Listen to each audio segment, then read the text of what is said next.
नमस्कार मित्रांनो, आज आपण पाहणार आहोत इयत्ता 7वी इतिहास पाठ 13वा महाराष्ट्रातील समाज जीवन।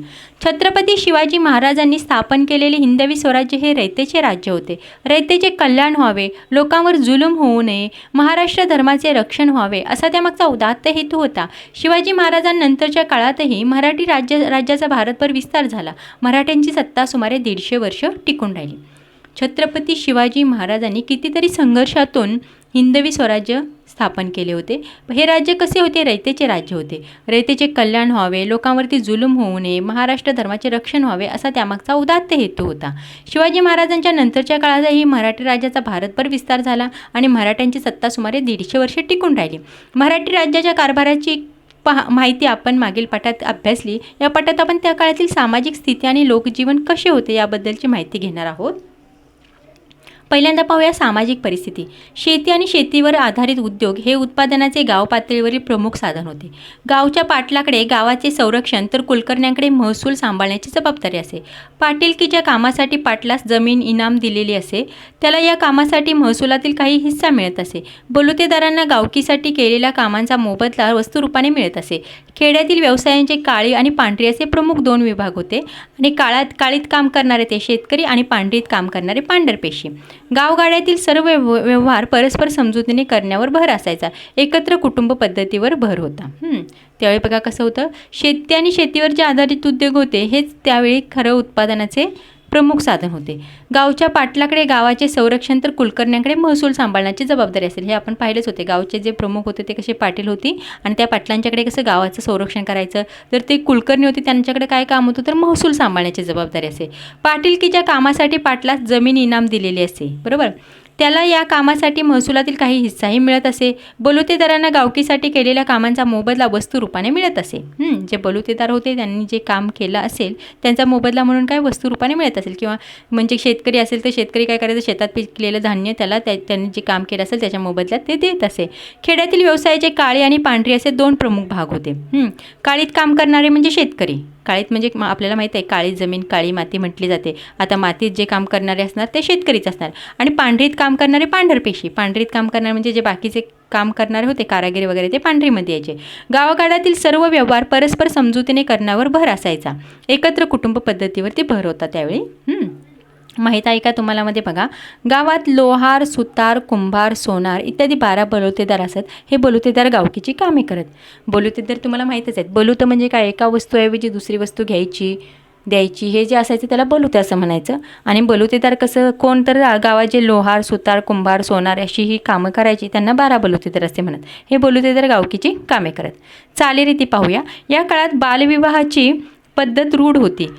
त्यावेळी काय झालेलं, बालविवाहाची पद्धत होती। बहुपत्नीत्वाची प्रथा होती। बहुपत्नीत्वाची प्रथा म्हणजे 2 किंवा 3-4 अशा पत्नी बरेच लोक करायचे, त्यांना म्हणायचं बहुपत्नीत्वाची प्रथा। बालविवाह म्हणजे लहानपणीचे लग्न करायचं त्याला म्हणायचं बालविवाह। विधवांनी पुनर्विवाह केल्याची उदाहरणे आहेत। मानवी देहावर अंतिम संस्कार करण्याचा दहन, दफन आणि विसर्जन पद्धती होत्या। छोट्या मोठ्या गोष्टींसाठी किंवा लढाईसाठी मुहूर्त पाहिला जायचा। स्वप्न, शकुन यावर लोकांचा विश्वास होता। देव किंवा ग्रह यांचा कोप होऊ नये म्हणून अनुष्ठाने केली जायची, त्यासाठी दानधर्म केला जात असे। ज्योतिषांवर लोकांचा विश्वास होता। शास्त्रीय दृष्टीचा अभाव आणि औषधोपचारापेक्षा नवसाला प्राधान्य होते। त्यावेळी बघा चालीरीती कशा होत्या। या काळात काय झालेलं, बालविवाहाची पद्धत रूढ होती। बहुपत्नीत्वाची प्रथा होती। विधवांनी पुनर्विवाह केल्याची उदाहरणे आहेत।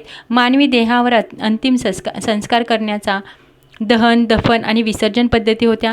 छोट्या मोठ्या गोष्टींसाठी किंवा लढाईसाठी मुहूर्त पाहिला जायचा। स्वप्न, शकुन यावर लोकांचा विश्वास होता। देव किंवा ग्रह यांचा कोप होऊ नये म्हणून अनुष्ठाने केली जायची, त्यासाठी दानधर्म केला जात असे। ज्योतिषावर लोकांचा विश्वास होता। शास्त्रीय दृष्टीचा अभाव आणि औषधोपचारापेक्षा नवसाला प्राधान्य होते। म्हणजे त्यावेळी ह्या सगळ्या चालीरीती होत्या। अंधश्रद्धेलाही महत्त्व होतं त्यावेळी। राहणीमान बघा, बहुसंख्य लोक खेड्यात राहत होते। खेडी कशी स्वयंपूर्ण असत, केवळ मीठ आणि त्यांना इतर ठिकाणाहून मागवून घ्यावे लागत असे। शेतकऱ्यांच्या गरजा मर्यादित होत्या। शेतकरी ज्वारी, बाजरी, गहू, नाचणी, मका, तांदूळ इत्यादी धान्य पिकवत असत। रोजच्या जेवणात भाकरी, कांदा, चटणी आणि कोरड्यास याचा समावेश असे। आपल्यातील व्यवहार ते वस्तुविनिमय पद्धतीने करत असत। गावातील घरे साधी माती विटांची असत। शहरात एक मजली वा दुमजली वाडे असायचे. श्रीमंतांच्या जेवणात भात, वरण, पोळ्या, भाज्या, कोशिंबिरी, दही, दुधाचे पदार्थ असत. धोतर, कुर्ते, अंगरखा, मुंडासे असा पुरुषांचा पोशाख, तर लुगडी, चोळी असा स्त्रियांचा पोशाख असे. राहणीमान बघा त्यावेळी कसं होतं. राहणीमानमध्ये बहुसंख्य लोक कसे खेड्यात राहत होते आणि खेडी कशी स्वयंपूर्ण असत. केवळ मीठ त्यांना इतर ठिकाणाहून मागवून घ्यावे लागत असे. मीठ तेवढं बाहेरून मागवावं लागायचं, बाकी सगळं त्यांना त्यांचे ते शेतामध्ये पिकवायचे. गावातल्या गावात सर्व गरजा पूर्ण होत होत्या. त्यावेळी कशा त्यांच्या गरजा पण कमी होत्या, लिमिटेड गरजा होत्या त्या, आणि त्याच्यातच ते व्यवस्थित राहत होते, जगत होते. शेतकरी ज्वारी, बाजरी, गहू, नाचणी, मका, तांदूळ इत्यादी धान्य पिकवत होते आणि रोजच्या जेवणात भाकरी, कांदा, चटणी आणि कोरड्यास, कोरड्याचा अर्थ भाजी, याचा समावेश असे. आणि आपल्यातील व्यवहार ते वस्तुविनिमय पद्धतीने करत असत. वस्तुविनिमय म्हणजे एक वस्तू देऊन त्याच्याबद्दल दुसरी वस्तू घ्यायची, असं वस्तुविनिमय पद्धतीने ते आपल्यातील व्यवहार करत असत. गावातील घरे साधी माती विटांची असत. शहरात मात्र एक मजली वा दोन मजली वाडे असायचे. श्रीमंतांच्या जेवणात भात, वरण, पोळ्या, भाज्या, कोशिंबिरी, दही, दुधाचे पदार्थ असत. आणि धोतर, कुर्ते, अंगरखा, मुंडासे असा पुरुषांचा पोशाख. धोतर, कुर्ते, अंगरखा, मुंडासे. आणि तर बायकांचा कसा असायचा, स्त्रियांचा पोशाख कसा असायचा, लुगडी, चोळी असा स्त्रियांचा पोशाख असे. हे राहणीमान आपण पाहिलं त्यावेळेचं. आता सण समारंभ. गुढीपाडवा, नागपंचमी, बैलपोळा, दसरा, दिवाळी, मकर संक्रांत, होळी, ईद इत्यादी सण उत्सव लोक साजरे करत. बघा आता जे आपण सण साजरे करतो ते किती पूर्वीपासून आपल्या देशात साजरे करत होते बघा. त्यावेळीपासून गुढीपाडवा, नागपंचमी, बैलपोळा, दसरा, दिवाळी, मकर संक्रांत, होळी, ईद इत्यादी सण उत्सव लोक साजरे करत असत. पेशव्यांच्या काळात गणेशोत्सव मोठ्या प्रमाणात साजरा केला जायचा. तो घरगुती स्वरूपात साजरा व्हायचा. पेशवे स्वतः गणेशभक्त असल्याने त्याला महत्त्व आले. प्रतिवर्षी भाद्रपद चतुर्थी ते अनंत चतुर्थीदशीपर्यंत हा उत्सव चालत असे. तेव्हापासून गणेशोत्सव चालू आहे. त्यावेळी मेन म्हणजे पेशव्यांच्या काळात काय व्हायचं, पेशवे हे गणेश भक्त होते, त्यामुळे त्याला गणेशोत्सवाला खूप महत्त्व होते. प्रतिवर्षी भाद्रपद चतुर्थी ते अनंत चतुर्थीदशीपर्यंत हा उत्सव चालत असे. दसरा हा 3.5 मुहूर्तांपैकी एक असल्याने तेव्हापासून शुभ कार्याची सुरुवात लोक करायचे. दसऱ्याला आपल्या ह्याच्यामध्ये खूप महत्त्व आहे, कारण 3.5 मुहूर्तापैकी एक मुहूर्त म्हणून दसऱ्याची गणना केली जाते. आणि तेव्हापासून काही जण काही सुरू करायचं तर दसऱ्यापासून सुरू करूया असं म्हणतात. दसरा हा 3.5 मुहूर्तापैकी एक असल्याने तेव्हापासून शुभकार्याची सुरुवात लोक करायचे. या दिवशी शस्त्रास्त्रांची पूजा करत, सीमोल्लंघन करत, एकमेकांना आपट्यांची पाने देत दसऱ्यानंतर मराठे मोहिमेवर निघत असत. दिवाळीत बलिप्रतिपदा आणि भाऊबीज विशेष करून साजरी करत असत. खेड्यापाड्यात जत्रा भरायच्या. जत्रेच्या वेळी कुस्त्यांचे फड भरत असत. गुढीपाडवा या दिवशी गुढी उभारून हा सण साजरा करायचे. उत्सवाच्या वेळी नाच गाणी, डफावरची गाणी, तमाशा इत्यादी मनोरंजनाचे कार्यक्रम व्हायचे. तमाशा हा करमणूक प्रकार लोकप्रिय होता. आता दसऱ्याला काय, दसऱ्याला 3.5 मुहूर्तापैकी एक असे मानले जाते. तेव्हापासून शुभकार्याची सुरुवात लोक करायचे. या दिवशी शस्त्रास्त्रांची पूजा करतात. बघा दसऱ्याला काय करतात, शस्त्रास्त्रांची पूजा करत, सीमोल्लंघन करत, एकमेकांना आपट्यांची पाने देत. आपट्याची पाने सोने म्हणून आपण आताही वाटतो, त्यावेळी पण तसंच होतं. दसऱ्यानंतर मराठे मोहिमेवर निघत असत. दिवाळीत प्रतिपदा आणि भाऊबीज विशेष करून साजरी करत असत. खेड्यापाड्यात जत्रा भरायच्या. जत्रेच्या वेळी कुस्त्यांचे फड भरत असत. गुढीपाडवा या दिवशी गुढी उभारून हा सण साजरा करायचे. उत्सवाच्या वेळी नाच गाणी, डफावरची गाणी, तमाशा इत्यादी मनोरंजनाचे कार्यक्रम व्हायचे. तमाशा हा करमणूक प्रकार लोकप्रिय होता. इथे आपल्याला बैलपोळाचा सण दाखवलेला आहे. इथे बैल एक उभा आहे, शेतकरी त्याला धरून उभा आहे आणि शेतकऱ्याची बायको त्याचं काय करत आहे तर बैलाची पूजा करत आहे. असा हा बैलपोळा सण असतो. शिक्षण. या काळातील शिक्षण पद्धतीत पाठशाळा व मदरसा होत्या. लेखन, वाचन, हिशोबाचे शिक्षण घरातून मिळे. मोडी लिपीचा वापर व्यवहारात होत असे. त्यावेळी शिक्षण बघा काय होतं तर शिक्षण पद्धतीत पाठशाळा आणि मदरसा होता. त्यावेळी लेखन, वाचन, हिशोबाचे शिक्षण घरातूनच मिळत असे आणि मोडी लिपीचा वापर व्यवहारात होत असे. त्यावेळी मोडी लिपी वापरली जायची. दळणवळण व प्रवास. घाटमार्ग, सडक, नद्यांवरील पूल या मार्गाने वाहतूक चालायची. धान्य, कापड, वाण सामान यांची वाहतूक बैलांच्या पाठीवरून होत असे. बघा आपल्याला तर किती फास्ट सामान घरी मिळतं, पण त्यावेळी तसं नव्हतं. त्यावेळी घाटमार्ग, सडक, नद्यांवरील पूल यावरून या मार्गाने वाहतूक चालायची. धान्य, कापड, वाण सामान यांची वाहतूक बैलांच्या पाठीवरून होत असे. नदीतून जाण्यासाठी होड्यांचा वापर व्हायचा. पत्रांची ज्ञान सांडणीस्वार व जासूत करायचे. सांडणीस्वार म्हणजे घोड्यावरून वगैरे पत्रांची नेआण व्हायची.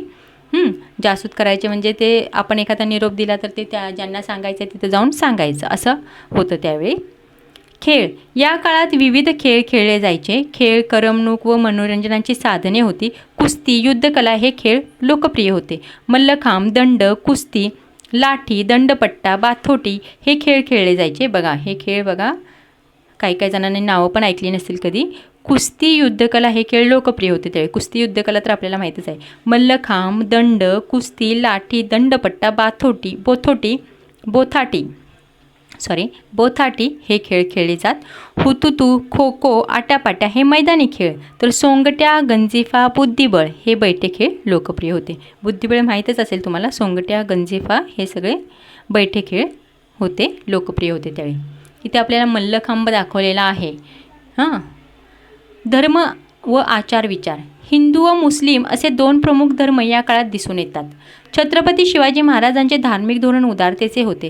प्रत्येकाने आपापल्या धर्माप्रमाणे वागावे, दुसऱ्यावर आपल्या धर्माची सक्ती करू नये अशाच विचारधारा त्या काळात होती. पाठशाळा, देवळे, मदरसा आणि मशिदी यांना सरकारकडून देणग्या दिल्या जात असत. दोन्ही धर्माचे अनुयायी एकमेकांच्या सणांमध्ये सहभागी होत असत. वारकरी, महानुभाव, दत्तनाथ, रामदासी हे ग्रंथ प्रचलित होते त्यावेळी. धर्म व आचारविचार पाहूयात. त्यावेळी कसं होतं, शिवाजी महाराजांचे धार्मिक धोरण कसं होतं, उदारतेचं होतं. हिंदू आणि मुस्लिम हे दोन प्रमुख धर्म त्या काळात दिसून येतात. छत्रपती शिवाजी महाराजांचे धार्मिक धोरण उदारतेचे होते. प्रत्येकाने आपापल्या धर्माप्रमाणे वागावे, दुसऱ्यावर आपल्या धर्माची सक्ती करू नये. म्हणजे आपल्या धर्मात असं आहे म्हणून दुसऱ्याने तसं वागावं अशी सक्ती करू नये अशीच विचारधारा त्या काळात होती. पाठशाळा, देवळे, मदरसा आणि मशिदी यांना सरकारकडून देणग्या दिल्या जात असत. दोन्ही धर्मांचे जे अनुयायी होते ते एकमेकांच्या सणांमध्ये सहभागी होत असत. वारकरी, महानुभाव, दत्तनाथ, रामदासी हे पंथ त्यावेळी प्रचलित होते. स्त्रियांचे जीवन.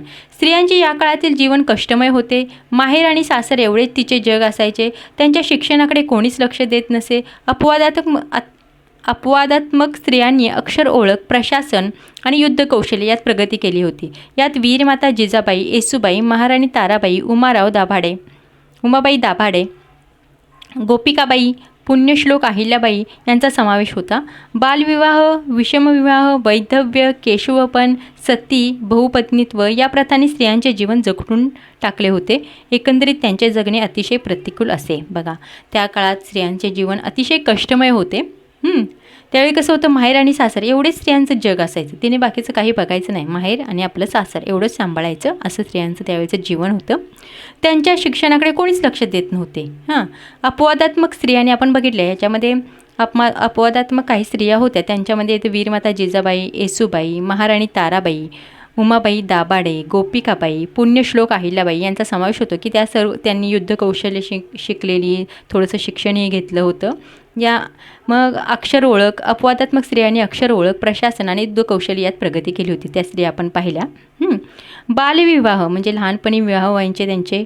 विषमविवाह, वैधव्य म्हणजे विधवापण, केशवपण म्हणजे काय असायचं, एकदा नवरा मेला की त्या बाईला काय करायला लागायचं, आपल्या डोक्यावरचे पूर्ण केस काढावे लागत होते, त्याला केशवपण म्हणतात. सती म्हणजे समजा नवरा बायकोमध्ये जर नवरा अगोदर वारला तर त्याच्याबरोबर सती जायचं, म्हणजे त्याच्याबरोबर त्यांच्या चितेच्या अग्नीवरती उडी घ्यायची अशी सती प्रथा होती त्यावेळी. बहुपत्नीत्व म्हणजे पुरुष जे होते ते काय करायचे, 2-2, 3-3, 4-4 पत्नी करायचे.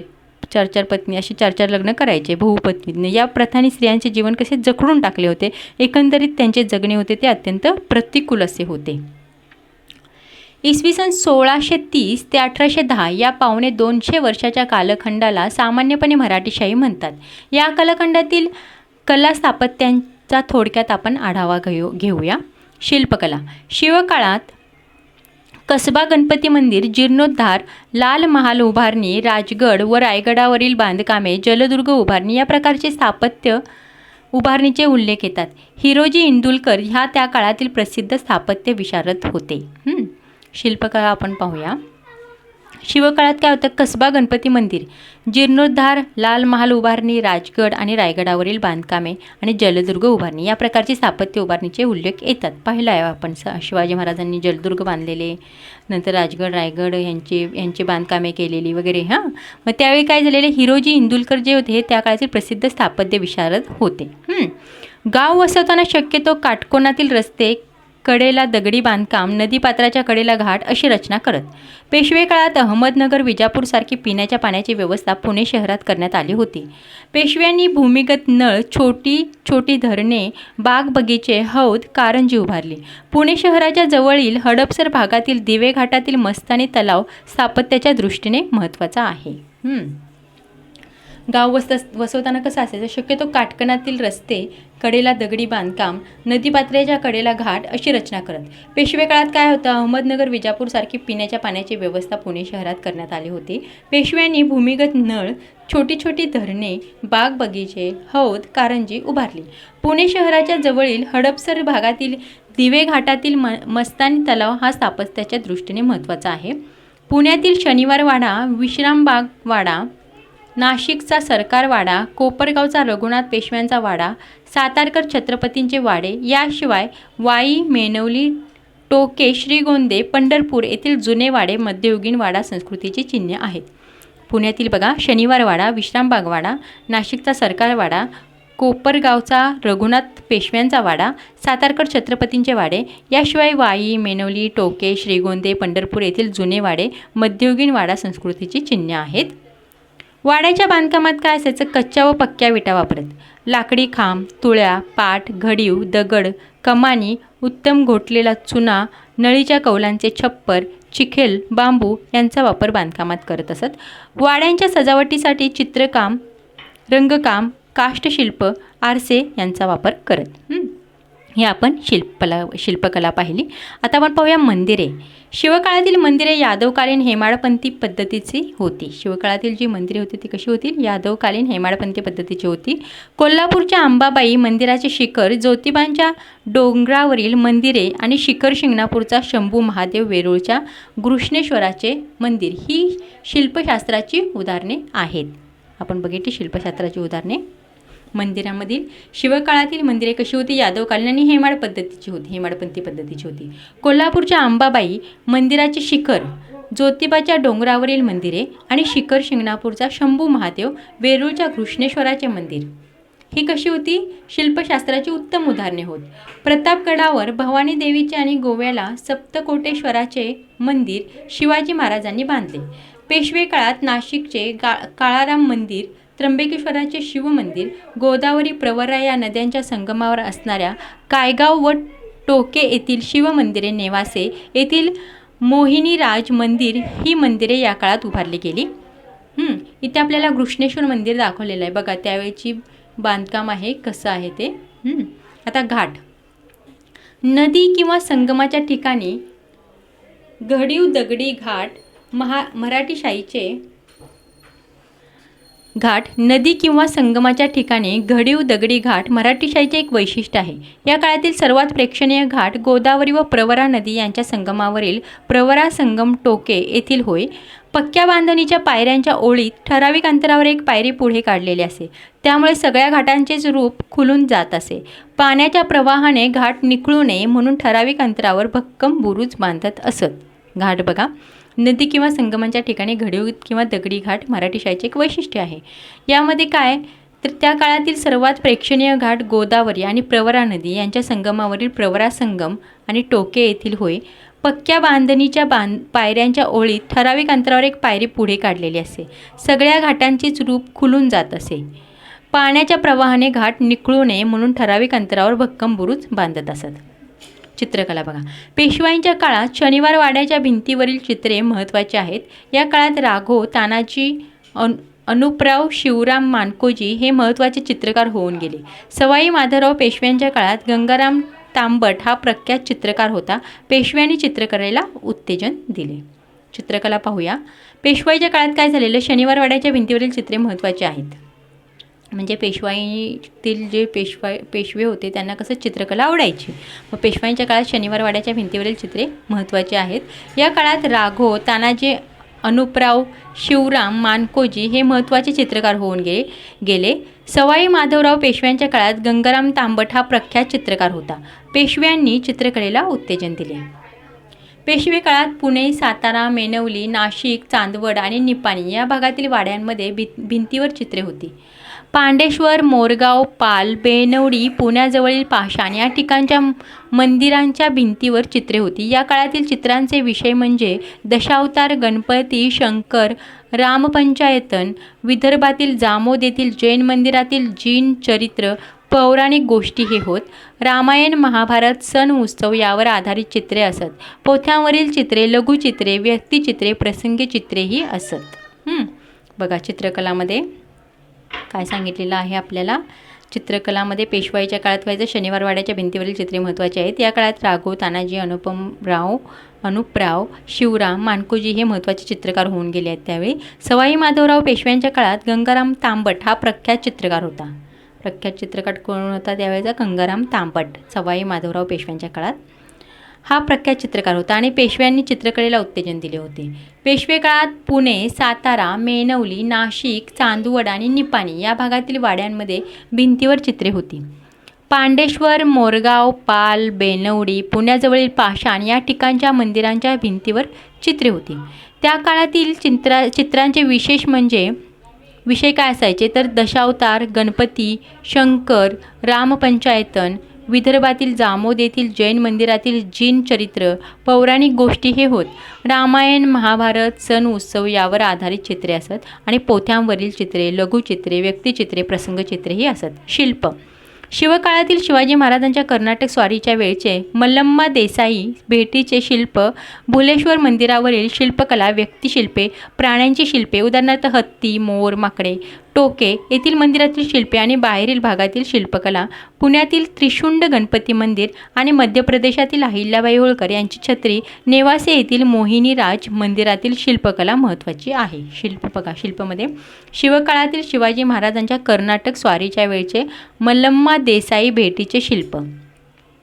भुलेश्वर मंदिरातील शिल्पकला, व्यक्तिशिल्पे, प्राण्यांची शिल्पे उदाहरणार्थ हत्ती, मोर, माकडे, टोके येथील मंदिरातील शिल्पे आणि बाहेरील भागातील शिल्पकला, पुण्यातील त्रिशुंड गणपती मंदिर, मध्य प्रदेशातील अहिल्याबाई होळकर यांची छत्री, नेवासे येथील मोहिनीराज मंदिरातील शिल्पकला महत्त्वाची आहे. शिल्पनंतर आता बघा काय आहे धातुमूर्ती. पेशव्यांनी पुण्यातील पर्वती येथील मंदिरात पार्वती व गणपतीच्या मूर्ती पूजेसाठी तयार करून घेतल्या होत्या. धातुमूर्तीमध्ये पेशव्यांनी काय झालेलं पुण्यामधील पर्वती येथील मंदिरात पार्वती आणि गणपतीच्या मूर्ती पूजेसाठी तयार करून घेतल्या होत्या. त्याचबरोबर काष्ठशिल्पेसुद्धा तयार होत असत. वाङ्मय. संत वाङ्मय, पौराणिक आख्याने, टीका वाङ्मय, ओवी, अभंग, ग्रंथ, कथाकाव्य, चरित्रकथा, संतांची चित्रे, स्फुट काव्यरचना, देवदेवतांच्या संदर्भातील आरत्या, पोवाडे, बखरी, ऐतिहासिक पत्रे हे वाङ्मयाचे महत्त्वाचे भाग होत. वाङ्मयमध्ये काय येतं बघा. तर संत वाङ्मय, पौराणिक आख्याने, टीका वाङ्मय, ओवी, अभंग, ग्रंथ, कथाकाव्ये, चरित्रकथा, संतांची चरित्रे, स्फुट काव्यरचना, देवदेवतांच्या संदर्भातील आरत्या, पोवाडे, बखरी, ऐतिहासिक पत्रे हे वाङ्मयाचे महत्त्वाचे भाग होत. आता नाट्यकला पाहूया. दक्षिणेत तंजावर येथे मराठी नाटकांना 17व्या शतकाच्या अखेरीपासून प्रारंभ झाला होता. दक्षिणेत तंजावर येथे मराठी नाटकांना 17व्या शतकाच्या अखेरीसपासून प्रारंभ झाला होता. सरफोजी राजांनी या कलेस प्रोत्साहन दिले. कुठल्या राजांनी दिलेलं नाट्यकलेला प्रोत्साहन? सरफोजी राजा. या नाटकात गायन व नर्तन यांना प्राधान्य असे.